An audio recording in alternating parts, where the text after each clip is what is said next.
Welcome. It is nice having you here. We have a lot that we want to be getting to for today, and this is all pertaining to the new laws that have come out, the new tax laws, all the different things that have come out here. Now, we have a lot to get to, like I said, so let me pull up my screen here as we get started. My name is Nathan Crampy. I'm the founder of Lions Wealth Management. I'm a certified financial planner, registered investment advisor, and a certified private wealth advisor here in Minneapolis. And what we want to be doing is talking about the new tax laws that have come out, the Secure Act 2.0. And as I am bringing up my screen here, you should be able to start to see everything here, but this is all pertaining to the mission that we have here at Lions Wealth. That is to help you create an impact for yourself, your family, your community, and your company through a well-defined wealth plan. Well, in order to do that, we take a look at all the different elements of that wealth plan, and we really start to figure out more and more the tax-free elements that come into play. So how we can have more tax-free wealth that we can be having for yourself and pass on for generations, as well as how we can be having more tax-free income for yourself in the future. Now, that's what these laws are really pertaining to, and how we can be utilizing a lot of what we have basically been seeing over the last couple of years and transitioning that to be tax-free strategies for you. So that is how we can create an impact. And like I said, we have a lot to get to today. So there's going to be a couple of agenda items here. First of all, as you can see, we're going to be going through the original Secure Act. Now, I'm only going to be taking about a minute to go through this, but just some of the laws that pertain to the original Secure Act, that this new act that just came out, the Secure Act 2.0, is really starting to progress. Also, what we'll be talking about then are retirement contributions, small business owners, what they can be doing as part of their contributions, and new plans set aside for them. Then we're really going to start getting to the meat of it. The required minimum distributions, Roth changes that have occurred, and then all of the other provisions that are out there. So this is really going to be broken up into a couple different elements here. One will be just talking about the laws and some of the things that are happening, and then we are also going to dive into the planning aspects to it as well. So taking those laws and saying, what can we do? How can we be benefiting you, not only today, tomorrow, but in the future? That's what we want to be getting to. So as we just start in here, I really want to be talking about the Secure Act, the original one that was passed starting of 2020. So that seems like forever ago, because that was prior to even the pandemic that this was passed. But some of the laws that were affiliated with it that have come about because of this was everything related to the required minimum distributions, being able to push those back. So we pushed them back to be 72 instead of age 70 and a half. So huge planning opportunity there. But the other element that really kind of sealed the nail in the coffin of transitioning accounts to, say, family members, especially kids, grandkids, was the elimination of the stretch provisions. And what those were basically ways that we could take the retirement accounts that you've handed to your children upon your passing, and instead of having them be able to take out all of that money over the course of their lifetime and pay a very small amount of tax over their lifetime, things changed. Now it is that they can only be taking it out over 10 years. So it's really compacted the amount of time to take money out of these accounts by law. And what that does is help them to pay higher taxes. That was a huge thing that came up, that was basically a stealth increase of the taxation that was happening at that point in time. And there were some specific planning tools that were needed to occur that now have as part of the new Secure Act 2.0. So I'm really going to be touching on that here as we get along. But before we do all that, before we go into the details of some of those stretch provisions, I want to take a step back here and make some observations of what has really changed with all of the retirement contributions. So if you are still working, this is really going to be some beneficial information that you really want to be not only writing down, but also really taking a look at your own plan. Because as we take a look at things, as we take a look at where you're at today, there's some small changes that can be made to better yourself for the future. So let's dive in here. First one are that IRA contributions are now indexed for inflation. So when we take a look at this, $6,500 is what you can be putting away into an IRA account or a Roth IRA account for yourself. But if you are 50 and older, you can put away an additional $1,000. So now we can actually be putting away the $6,500 plus that $1,000 to equal $7,500. But now it's starting to be linked with inflation. So you will start to see increases of $100 per year for inflation. So this has never occurred before. So this is a very good provision to say now we can be putting more money away that is tax deferred for retirement. Great news there. All right. Well, other provisions that have come out as part of the new Secure Act, when it pertains to contributions, we talk about the 401k here. Now, this is something that's a little strange. So when we dive into why Congress did it, I haven't gotten the solid answer yet. But when you're talking about your 401k, you can put away up to $22,500 on a yearly basis. And if you are over the age 50, we can do that additional $7,500 catch up. Well, a new part of that has come up now, where if you are 60, 61, 62, or 63, now those 4 years only, you can contribute up to $10,000 or even possibly up to 150% of the contributions, which could be over $11,000, is what you could be contributing towards your 401k as part of those catch-up provisions. But just those 4 years, 60, 61, 62, and 63. So if you turn 64, you go back to the original laws.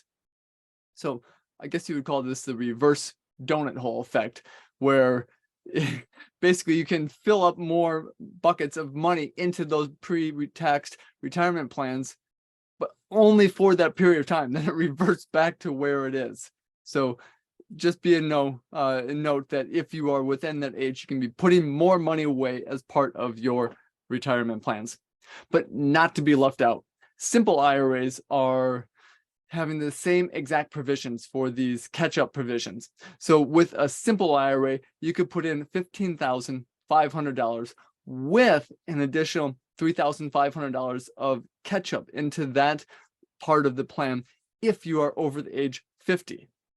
Well, realistically speaking, now if you are that 60, 61, 62, or 63 years old, you can be putting that additional amount away. So instead of $3,500, you can be putting up to $5,000 into the plan, or 150%, which would bring it up to about $5,250, and basically today's money that you could be putting into the plan. So this is so important, because when we talk about where we're going for wanting to put money away for the future, well, it really comes back down to the fact that we want to be making those changes so that we can be putting money away pre-tax and have them grow. Well, one of the other elements to this, though, is that there's some new Roth pieces to the 401ks.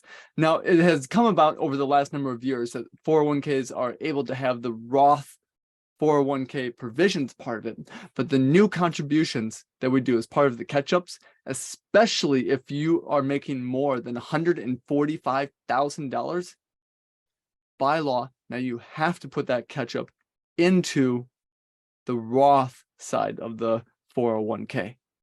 So what that looks like then, if you are making $145,000 or more this year in your wages, next year, if you are going to be doing a catch-up, then you have to put that catch-up into the Roth portion of your 401k. So that's putting that money away tax-free. But the however is that is causing more of your taxes to be paid in the year that you are obviously putting away those contributions. So it's causing more of your income to be taxed. And that is, again, what the government is wanting. You see, they're trying to work on both sides of the table. They're trying to increase revenue today. And the Roth IRA, the Roth 401k, those are all ways to do that. But then they're also trying to give benefits, not only to you, but to others, of putting more money away in the future. But they don't want to give too much of a good thing. So they want to make sure that if you are over those limits, that you're putting money away into the tax-free nature, the tax-free side of things for the Roth, but you're paying more taxes today in order to do so. Well, if we dive into it, additional employer contributions are eligible for the Roth. This I want to pause on. This is something that is going to be really impactful for you, especially if you are a high income earner. So up until now, you have had the ability to direct your own personal contributions from your paycheck into the traditional 401k or the Roth side of the 401k. But now we can do the exact same thing with employer contributions. So think of this as the matching contributions. So for those of you who work for a great company that is matching the 401k, now we can be putting that away into the Roth piece, that tax-free element. And that's really good news, because what we want to be doing then is continuing to build up that Roth bucket. But this does not pertain to where you're at. This is a part of the employer contributions. So that changes the tax elements, but changes for the better for you, for what you can be using tax-free in the future. So take a look at this part of it. And this will be something that, yes, it's effective immediately, but I do believe it's going to take a while for a lot of these plans to roll out, maybe even a couple of years for some of these plans to roll out officially as part of everything. So it may not be immediately you're able to do this, but this is definitely something that you're able to start contributing to in the future. Okay, well, let's dive into the simple IRA one more time. And remember what the simple IRA is. It's basically a 401k type of a plan for small businesses. So the employees can put money aside and the employer can put money aside into these plans. Now, one of the elements that has never really been a part of the simple IRA is the fact that when you put money into it is for the current year. But now what we have really come out with the new tax laws is that you can put money away for the prior year. So think of this as some not only catch-up provisions, but also some profit sharing that you can see here as well. So we can be putting away profit sharing going into the simple IRA for the previous year. That is a big change that allows a lot of employers, maybe even you, to really start working with your simple IRA a lot more. Okay, well, why do we care about this? Why do we care about putting money away into the tax deferred elements and all of our contributions? Well, it really comes down to this chart here. And what this chart is showing is the differences between the different buckets of money or silos of money. You see, we have a taxable silo. This would be considered your brokerage account, your individual account, your jointly held accounts, even your bank accounts. All of this money here is taxable on the income growth, the gains, the investments, the dividends that are paid out, the interest that are paid out, all of that in the year that investment earns interest or earns dividends, pays out the dividends, or even pays out those capital gains. Well, we have that middle bucket as well. That's your tax deferred bucket. That one is where we have the money that goes into there pre-tax and is growing tax deferred. Well, that element then is saying, how can we be putting money aside for the future, but we have to pay tax in the future in whatever tax bracket we're in? Well, that third basically silo is really coming down to that tax-free element of growing your money tax-free. So we're deferring the taxes along the way, and when we take the money out of it, it's tax-free. Well, we care about all of this because when we take a look at this chart, we can really start to determine which bucket we're in. And then what we can really start to do is see if how long it's going to take us to double the money that is in that investment. And if we start going more towards the pre-tax, the 401ks, the IRAs, the quicker we are going to double the money that we have in those accounts.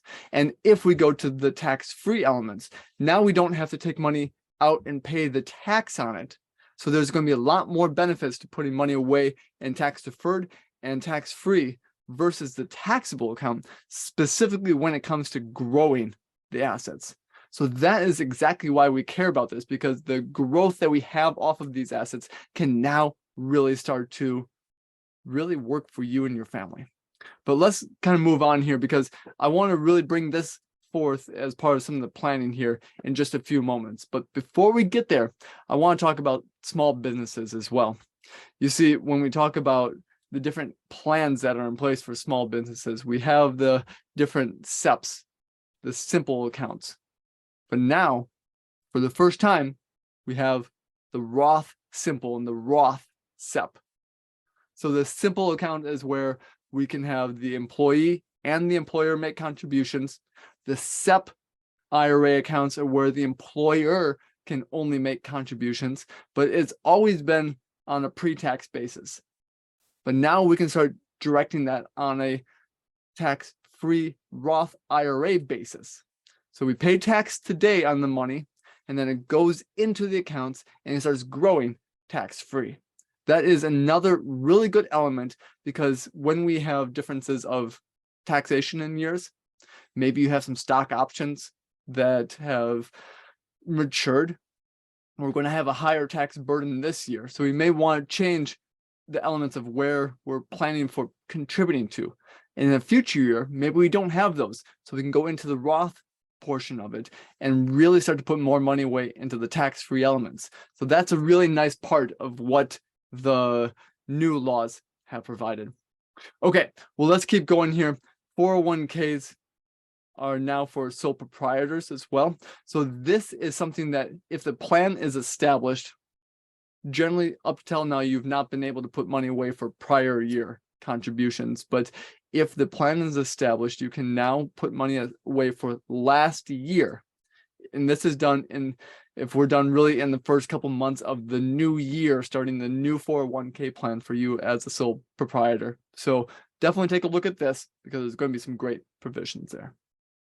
Okay, and then last element that I wanted to bring up as part of this is that we have some startup credits that can be given for you to open up a new plan, a brand new plan for your business as well, and up to 100% of the cost to start that plan may be able to be credited against those startup costs. Okay.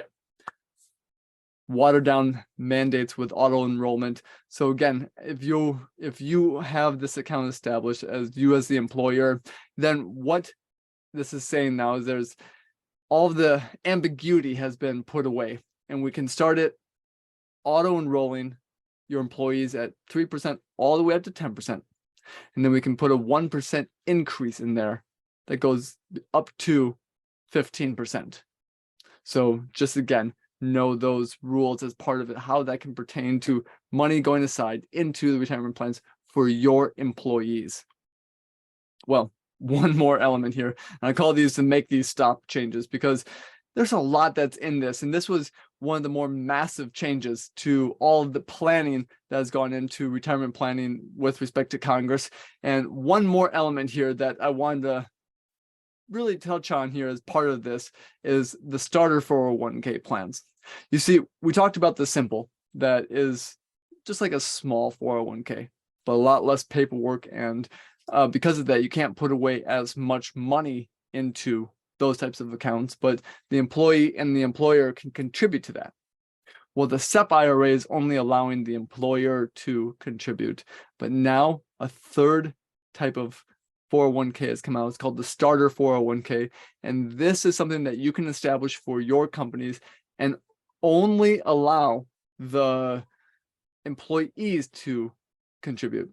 You do not have to have the employer contributing to these plans. So that's some of the provisions that are out there. Let's keep going. So we've talked about the contributions, we talked about the new plans. Let's really start getting into the heart of retirement and the changes that have been made with required minimum distributions. Well, we talked about the original Secure Act that changed the RMDs from 70.5 to 72. The new Secure Act 2.0 that was just passed pushes that back an extra year. So for those of you who are turning 72 and would be subject to the required minimum distribution, that now has been pushed back to 73.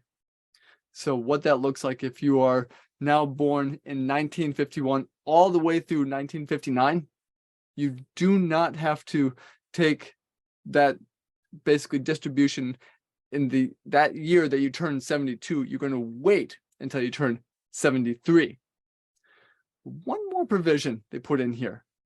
If you are 60 and older, now it is changed to age 75 that you're going to be waiting to take your required minimum distribution.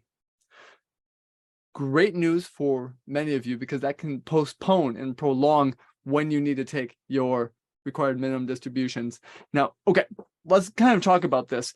First of all, we're going to come back to qualified charitable distributions because there's no changes to that, but there is one with age, but there's one change that we're going to be talking about a little later on. So I'll be coming back to that. But required minimum distributions. Why would Congress do this? Well, actually, it's smart in what they're talking about. And think about it this way. What they want to do is have more taxable income. Well, what is one way they can be doing that? They can drive up your tax brackets. So by compressing the amount of time that it takes for you to take money out of these accounts, what that does then is start to say, well, you're going to have to pay more in tax because we're going to be taking more out of these accounts by law as you get older. So now they can start saying, well, maybe we can't raise the tax brackets, but we can start raising the required amount of income that you're going to be receiving so that will drive you into a higher tax bracket.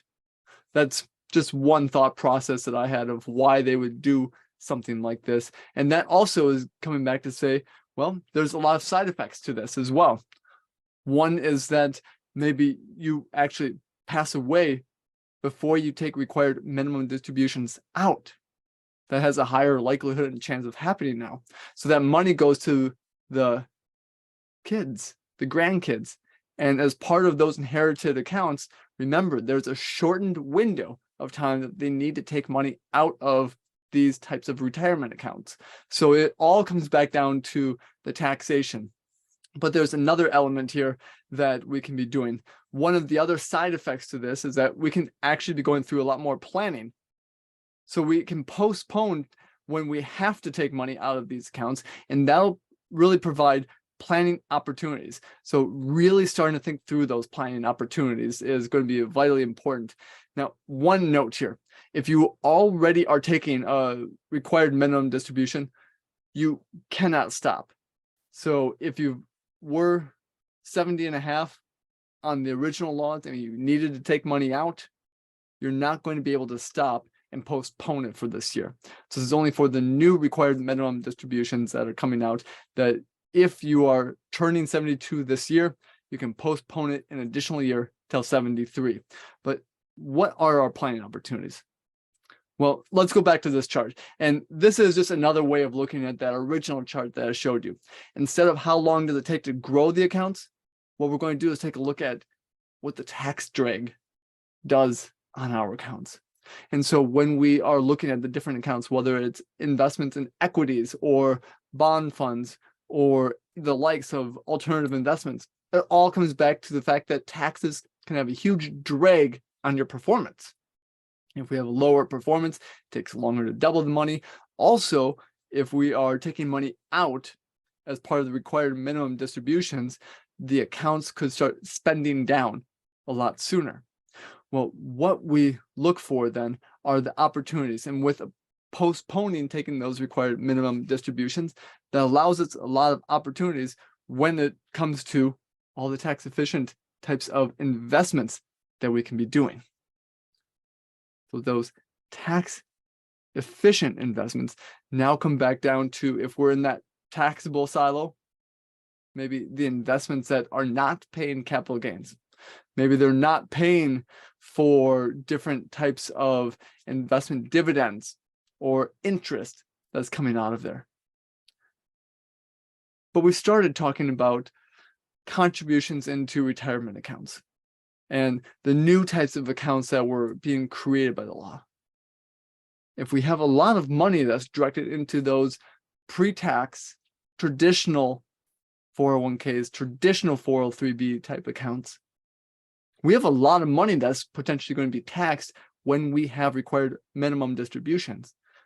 Well, what we can look at then is where you're at today and the taxation on your income today. And we can look at where you're at in the future. And we can start to look at the tax brackets that you're in. And what we can look at then is, since we have a longer period of time before you need to take your first required minimum distribution, well, now we can start looking at Roth conversions. You see, what we want to do then is take from those tax deferred accounts, your traditional 401ks, traditional IRA accounts, pay a little tax today and put it away into the Roth accounts that are growing tax free. So what that looks like is that we take a look at the buckets of taxation, or the brackets that you're in. So it may be that when you were working, you were in the 32 or the 35% bracket. But since you have stopped working, your income has gone down. So the taxable income has gone down, which means maybe you're in the 22% this year.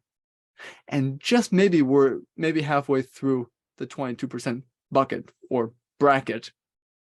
Well, we can be taking from the retirement accounts, those ones that we've never had tax before, pay a little tax, and we can start to fill up those buckets. So again, maybe we can fill up all of that 22% bucket. Or maybe with some planning, we can start to go down and take a look to see if it's going to be more advantageous to go into the 24% bucket as well. You see, those are some of the strategies that we look at here, how we can be taking from different accounts and putting them into tax-free accounts that are going to be growing in that manner, all by paying just a little tax today. And when we really broaden out the required minimum distribution age, that affords you the option. And that's what we're really looking for here, to see if the options are going to be beneficial. Well, I'm going to come back to this here in a second here, but before I really dive into expanding upon the planning here, I want to talk about a Roth-related change that has occurred, just so that you can be aware of this. Well, it really pertains to your retirement accounts that are the 401ks, the 403bs, 457s. Those are called the designated Roth accounts. And up to this point, each one of those accounts would require you to take out a required minimum distribution. Now, the Roth IRA does not.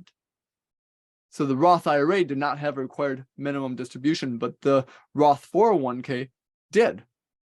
And so what Congress did is basically righted the ship there and said, all right, well, let's make things equal there. So if the Roth IRA does not have a required minimum distribution, we no longer are going to require it from the Roth 401k side of things as well. So what this does now is, again, affords you more options, more planning, and we can take a look at things like fees. We can take a look at things like the different investments that are there, and we can really, well, choose, should we keep it there or should we be making changes and moving it around?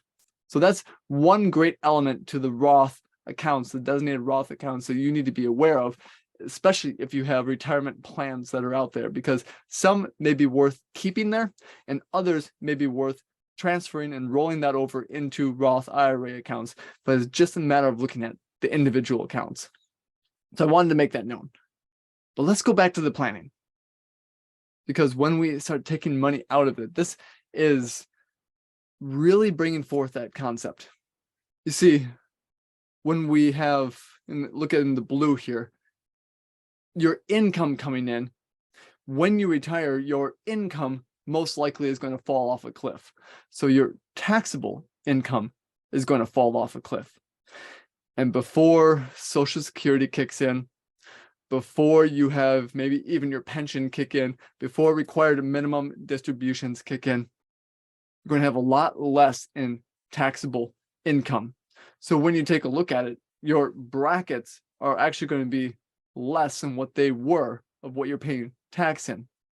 But that may not always be the case. So in the future, when you have all those other streams of income kicking in, that may really start to increase your taxation, those basically the taxable income and the tax brackets that are associated with that. So what we can do then, and this is where the Roth IRA conversions really start to shine, is that when we're in that period of time that we have the low or lower taxable income in the lower brackets that we're in, well, what we are going to do, we're going to reach into the future. We're going to take some of that income and we're going to take it now, pay the tax on it today in a lower tax bracket, and convert it to the Roth IRA accounts, that tax-free element. So when we take a look at it, those three silos, the taxable, the tax-deferred, and then we have the tax-free silos.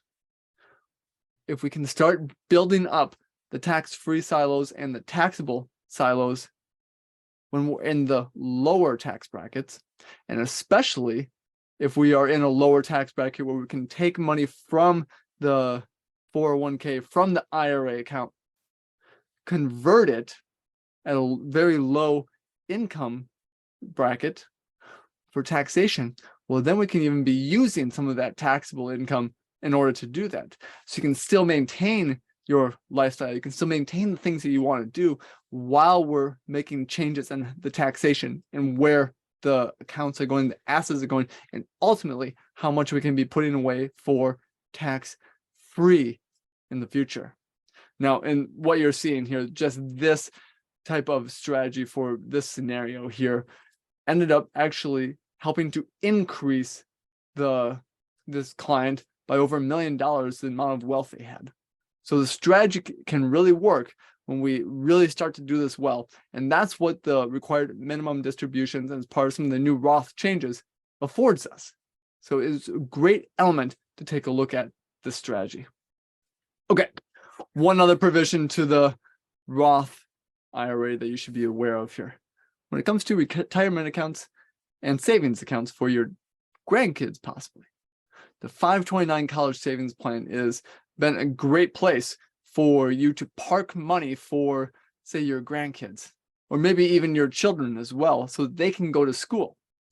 But one of the negatives, the drawbacks to these accounts, are that they're, well, for school.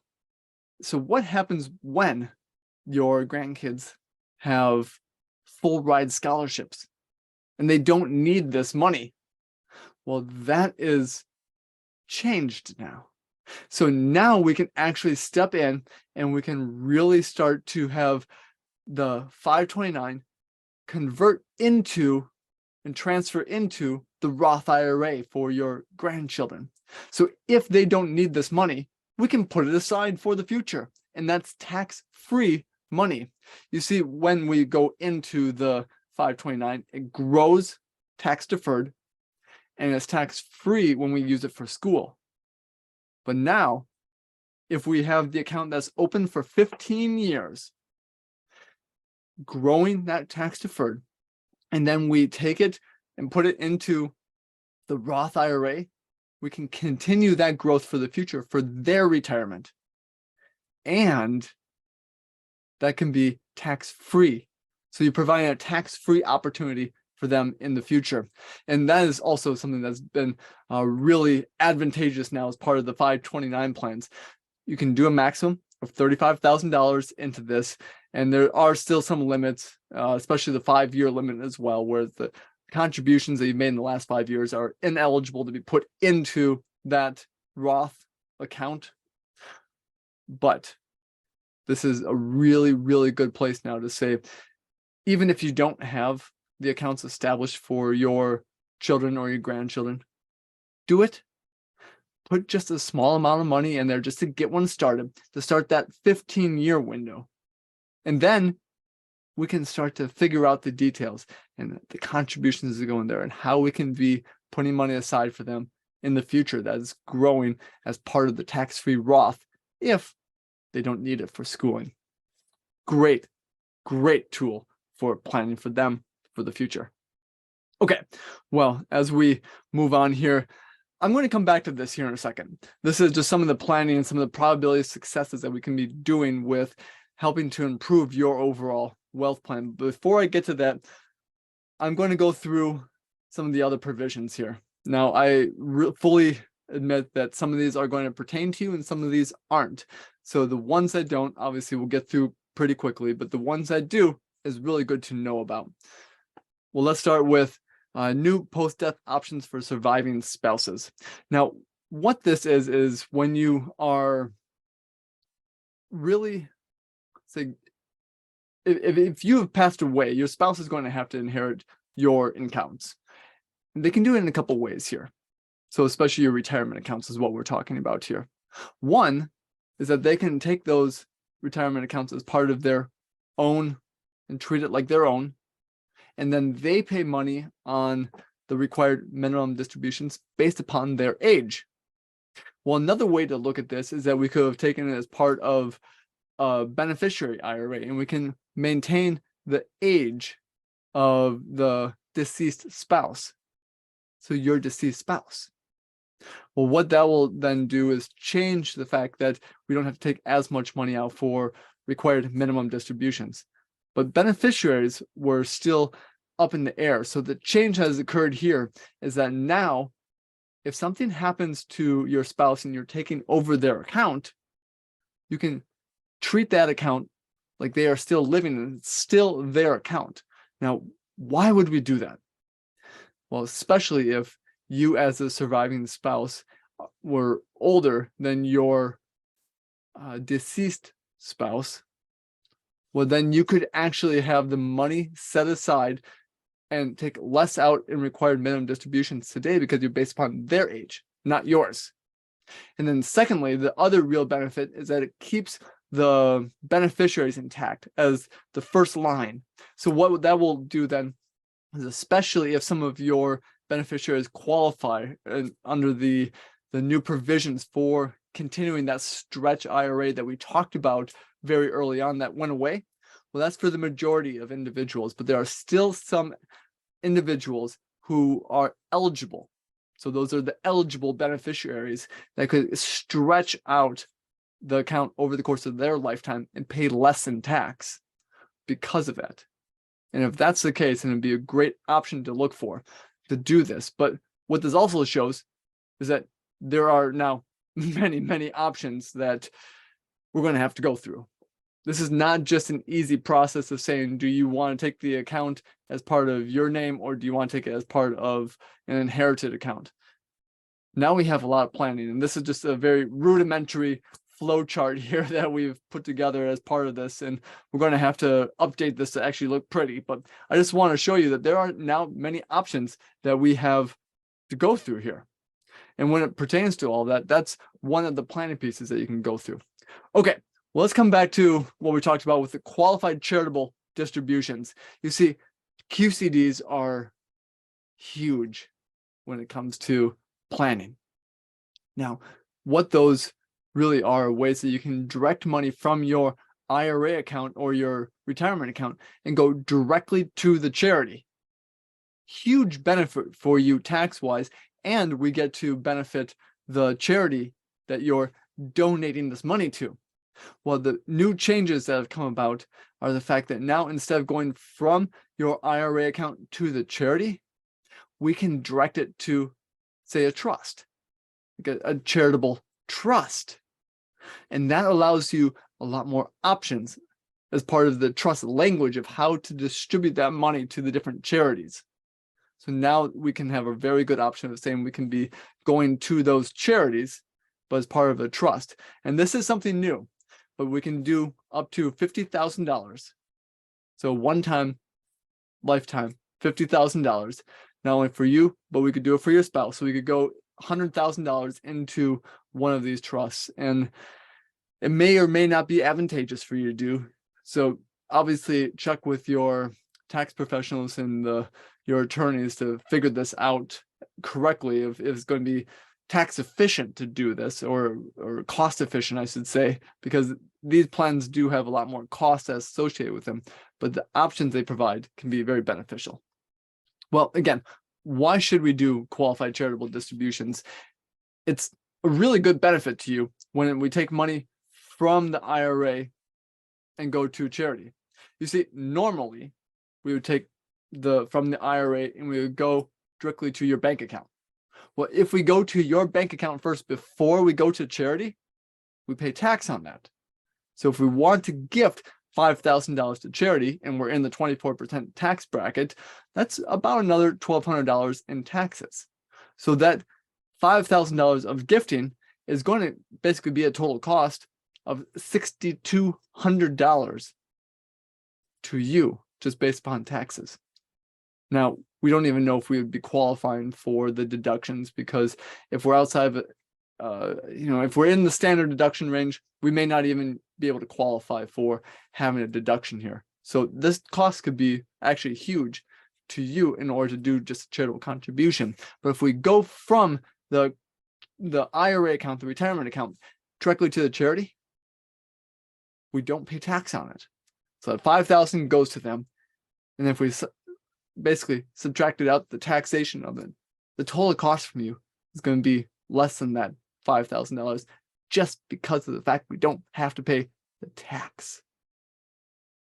Really, really good planning, especially for how we can be blessing the community that you care about with your wealth. All right, well, let's keep going here. Enhanced access for retirement funds during time of needs. Now, these are some of those provisions that there's just a lot here. I'm going to go through them quickly, just in case there's something that you need to be aware of. First one is that the disaster recovery distributions, this would be for your house if you are in a disaster zone, and you are eligible now to take out $22,000 out of your accounts without any penalties. So the taxation, yes, penalties, no. But we can also be taking that tax over the course of 3 years versus just 1. And we are eligible to pay that money back as well. So we don't have to be afforded those taxes. So great tool. Now, it's not a lot, but it is something that you can be aware of. Another element here that we have are loans that you can be taking out for the disaster areas for, say, your home. So instead of a maximum of $50,000, that's increased to $100,000 that we could be taking out. Then we also have hardship exemptions with taking money out of the accounts. This has been actually something that has been asked for many years, and we are able to now take out money as part of a hardship exemption without the 10% penalty. So a lot of these things that we're seeing are prior to retirement age and not having the penalties that are associated with them. And you can also see here long-term care is the exact same way, that if you were prior to the age 59 and a half, you can take money out for long-term care expenses without having that penalty associated with it now. So these are all tools that were never really existing up to this point. Okay, excuse me. Sorry about that. Well, let's keep going. Elimination of the penalty of excess contributions.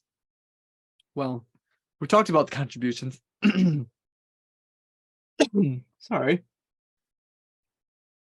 Apologize, I had a tickle in my throat. All right, we talked about these contributions, and if we over contribute to, say, an IRA account, well, that can be, up to this point in time, kind of detrimental, because we'd have a 10% penalty to take money out of there to basically right the ship there. But no longer. If we take the money out in a timely fashion, we do not have to pay that 10% penalty. It's just any tax that would be owed on the distribution. So another great element and tool to be planning for. 72T rules have been updated just slightly. Now, if you are, again, prior to 59.5, where you're able to take money out of these accounts, the 72T rules have really been beneficial to you. And this is something that when you put this in place, the distributions can come out without that penalty. But there's some very specific rules. And up to this point, you had to take out specific amount of money from those accounts every single year.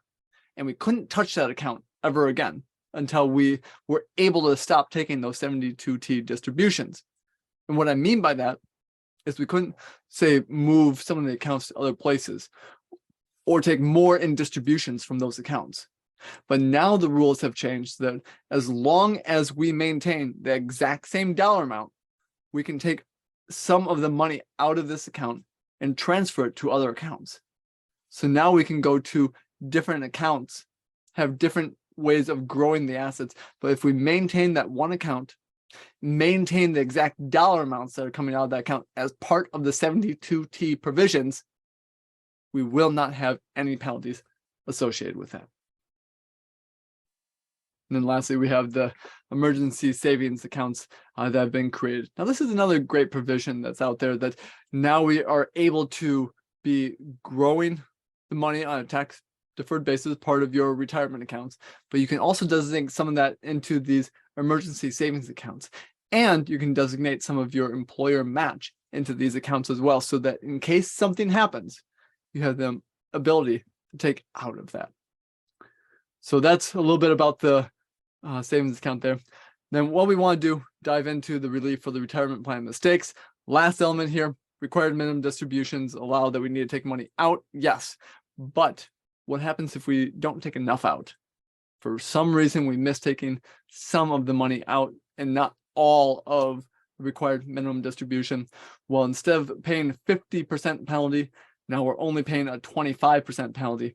And if we do in a timely manner, we may be reduced even further down to a 10% penalty. Another great element for mistakes that were not intentional. They're just maybe, say, overlooked. Okay, annuity and insurance related changes. This is some fun changes that have happened here. This one right here is especially important. So the qualified longevity annuities. Now, this has come about only really in the last almost 20 years. Actually, slightly less than that, about 15 years that this has been in existence. And these are some great accounts. Now, what these annuities are doing is allowing for, well, retirement accounts to really pay the money out over the course of your lifetime. So just like what an annuity is for, that you can be receiving income over the course of your lifetime, and that income can be growing over the course of your lifetime. But what makes this so important now versus up until this point is the fact that, one thing, that they've increased the limits. So now we can put up to $200,000 into these contracts. But the other element here, especially when we're talking about those inherited accounts, the IRAs, the retirement accounts that you received from maybe, say, your parents, or that you are going to be leaving for your kids or your grandkids as part of inheritance. Now, if we put money into these types of accounts, no longer are we subject to those 10-year windows of time that we need to take the money out. The government has said, yes, we're going to allow this to continue for your lifetime. So if we put money in here, this is another great way to continue those stretch provisions that the original Secure Act did away with. Yes, we can only put $200,000 into there, but that is an additional amount of money, especially for inherited accounts, to actually be looking for as part of how we take money out of these accounts and trying to pay the least amount of tax possible on them. Okay. Aggregation of annuitized contracts. Last element here. As you can tell, there's a lot here, but they all do mean something. And the annuitized contracts are ones that you've given up control and ownership over. So we put $100,000 into an annuity. We gave it to an annuity company, and they basically said, we're going to pay you that $1,000. But if something ever happened to you, that money is gone. That's what an annuitized contract is. And that's really different than if you're taking a withdrawal benefit or an income benefit. So annuitized contracts were something that were some of the original provisions of annuities. But what is so important about this is that now those contracts, which are not part of your estate anymore, can still be used to pay for required minimum distributions. So this actually may be really beneficial for you if you have a large estate, to reduce the size of your estate for taxation reasons, especially for estate taxes, but then also have that money really be paying for the required minimum distributions. And that alone could really be an element to lower your overall taxes. So not to be overlooked.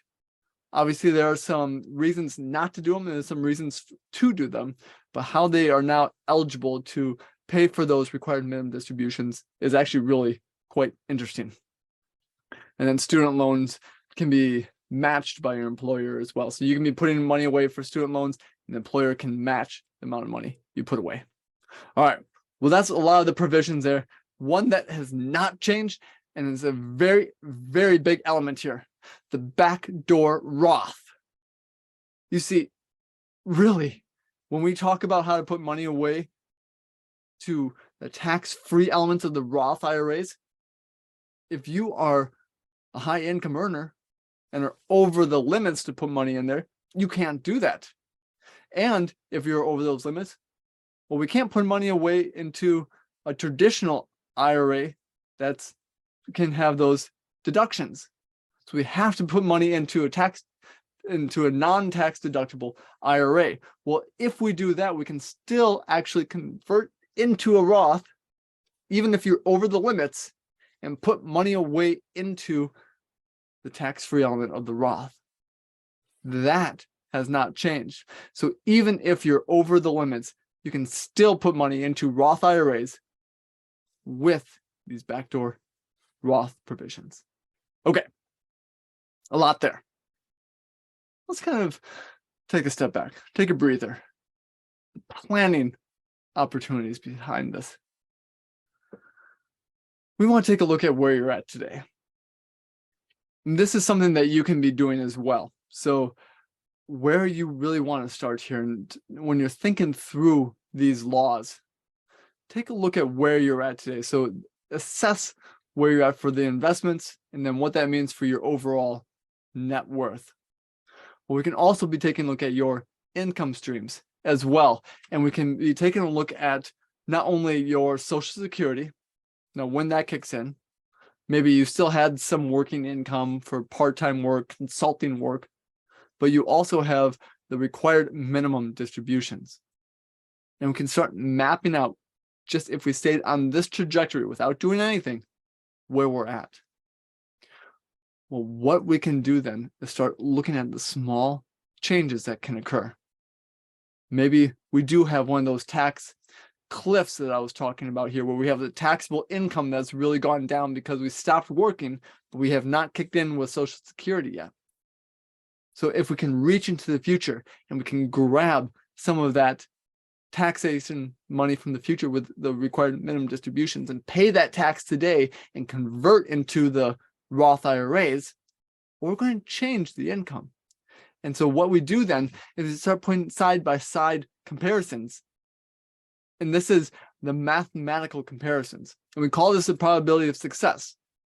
So your plan may not look that great today, but if we make some small tweaks and changes, what that's going to do is mathematically, if done correctly, we can actually increase the probability of success, lower the overall risk of the account and on the tax adjusted basis, and lower how much tax that you're going to be paying. So with that's the case, then we can start making some different elements and some different plans. And it's all based upon the math. So it's not just based upon guessing or I think, it's based upon the math behind it. And so when we take a look at where we're at today and start looking at those tax buckets and brackets, now we can start to say, how can we start filling in, smoothing out your overall tax plan over the course of the years of retirement? and better yourself, better your family, and better your community and your company just by doing so. So what that looks like then is that every one of you are going to be on the mountain, whether we're building your wealth and how we're looking at those contributions that we initially talked about, whether we're starting to protect our wealth, so wealth preservation, and how we can look to really start to do some changes with the income streams now to set yourself up for the future, or if we're on the wealth distribution side of the mountain and how we're taking money out of those accounts and the planning behind it. But the question then is really, what side of the mountain are you on? Now, here at Lions Wealth, we really are striving at that wealth protection and the wealth distribution side to figure out how we can be communicating more wealth that's tax-free and tax-free income in the future. Now, to do that, just because you are on this webinar today, what I am offering is a very, very interesting opportunity here to go through and dive into these new provisions, the Secure Act 2.0 provisions as it pertains to your overall wealth plan. And this is going to be a 2-meeting consultation that we are offering to you. So what this looks like then is that we have the discovery meeting. So this is a meeting where we start taking a look at where you're at today, the overall net worth, where we're at for income, and we start looking at where you want to go in the future.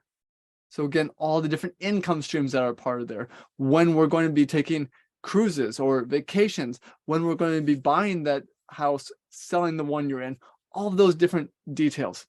And out of that, we're going to be putting together the detailed comparison, what I call the gaps finder. Well, what that is, the second meeting, is we're going to take a look at all those different elements that we were talking about: wealth preservation, wealth transfer, wealth and charitable giving is off of that, wealth enhancement, wealth protection. All these areas are going to be a piece of that. Tax mitigation, Social Security. Well, all of that comes out in the gap finder meeting. But we take a look at to see if there's any gaps that exist, and we look to see the best strategies of how to fulfill those gaps and help you to improve your overall probability of success. So that's another element that's going to come out of these 2 meetings, the probability of success. And we're going to be working to create the best mathematically possible probability of success for you and for your family. Now, that is a $3,000 value going through those 2 meetings there. But also, as part of taking us up on this webinar offer here, we're going to throw in a couple more elements here. First one is the capital gains harvester. Now, this calculator is a great calculator to look at the capital gains and to strategically start picking and choosing which ones to harvest and which ones are going to be most advantageous tax-wise for you. That's a $149 value that we're going to be giving you as part of this meeting. Now, the second element there, 2 retirement white papers. Now, on the Social Security, the Secure Act 2.0 and how to relates to your overall retirement. That right there is a $35 value. And then we also are going to have the Elite Wealth Planning book. This is a book that the high net worth individuals and couples go through and how they look at their wealth and the strategies that they use to protect their wealth from taxes. This is going to be a revolutionary book for you that you can be reading and using as part of your own strategies now. The elite performing high net worth couples and what they work with as part of their overall wealth plan now is available to you. So that book is also available. That's an $89 value. So when we take a look at this, the 2 meetings that we talked about, the discovery meeting to take a look at where you're at today, and that gap finder meeting to identify gaps and to figure out how we can be filling those gaps and ultimately working on the probability of success to improve that. Plus, we have the capital gains harvester calculator, the $149 value, the $35 value for the retirement white papers, and the Elite Wealth Planning book is all going to be available for you today. Well, that is something that you can be signing up for right now. On here, lionswealth.com/contact. lionswealth.com/contact. And what I want you to do is to go there. And in there, there's going to be a section for your name, your contact information, and there's going to be a message section. On that message section, I want you to put the words secure 23. Secure 23. Now, what that's going to basically be telling us is that you are on this webinar. And just for our thanks for you attending this webinar, we are going to give you all of the 2 meetings, the probability of success, and the white papers, the capital gains harvester, and the elite planning book. That's a $3,275 value for you. But we're going to give it to you complimentary. You will not have to pay a single dime for this, but only if you go to lionswealth.com/contact, and in the message section, put in secure 23. What to expect. In the next coming days after you do this, either myself or my team will get in touch with you, and we are going to set up that initial discovery meeting, and then we'll have a follow-up email that will basically be giving you all the information to collect for this meeting so that we can be going through the details and make it a very efficient use of both of our times.